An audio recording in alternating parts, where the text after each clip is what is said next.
Lettura estemporanea di The Exegesis of Philip Dick, edited by Pamela Jackson and Jonathan Latham. The Exegesis of Philip K. Dick, edited by Pamela Jackson and Jonathan Latham. Ho aperto a caso e mi interessa questo. To know God and God's love, and to understand how our suffering, our life here, will be justified. His gentle reproach. Would you think I, in my theodicea, would not make it up to you? Would not make it up to you? Make it up so that this suffering make it up so that this suffering here would seem be paltry in comparison.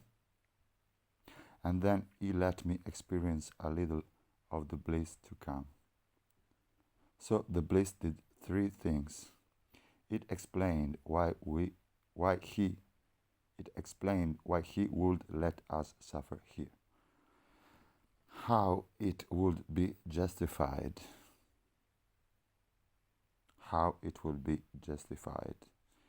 This has always been my main theological philosophical question.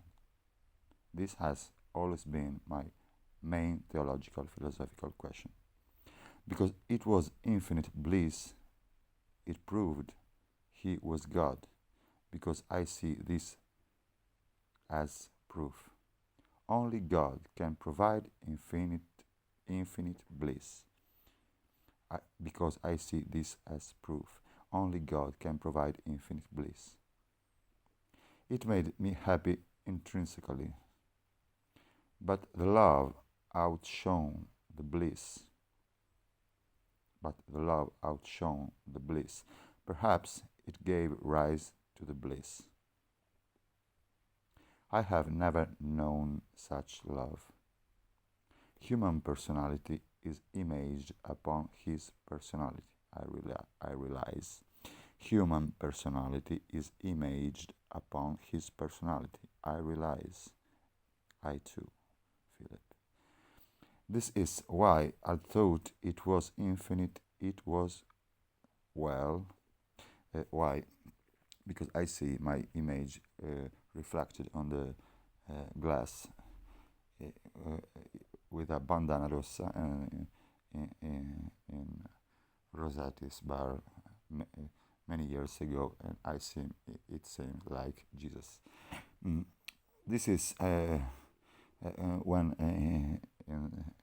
in the Vangelo he said, when you make one hand like one hand, and one hand like one hand, and 1 foot like 1 foot, and 1 foot like 1 foot, you enter in the reign. Understand? So I continue this is why I thought it was infinite. This is why I thought it was infinite. Well, it was like an infinite augmentation of such love. It was like an infinite augmentation of such love as I have, in fact, known in life.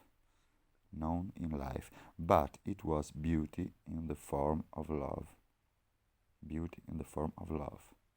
But it was more intimate as well as more intense.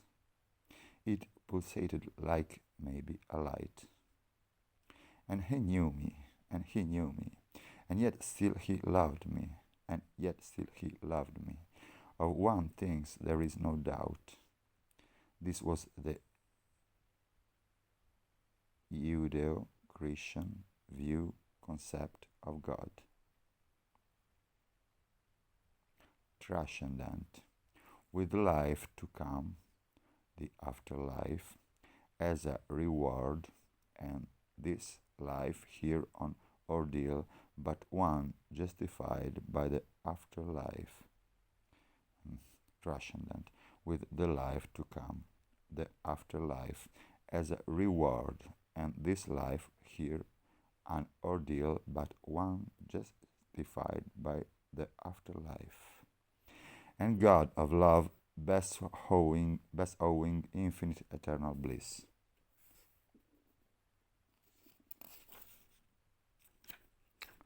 And God with distinct personality, which is not really the same thing as mere consciousness.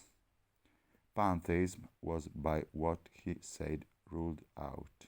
Pantheism was by what he said ruled out. And he gave me to understand that much as I had already figured out, I had experienced only traces of him here in this world. He is in this transcendence much, much more, infinitely more. I thought he did not say it. I got the impression that, well, I was going to say, we are created here. But I really don't know. But he did designate our lives here as an ordeal, but a little ordeal, in fact, so paltry in comparison to what is to come, that all my theorizing about reality is of little significance, because this life here is of such little stature in comparison with what is to come. What is epistemology when infinites of infinites lie ahead of us? What is epistemology when infinites of infinites lie ahead of us? Even a teeny knowledge about even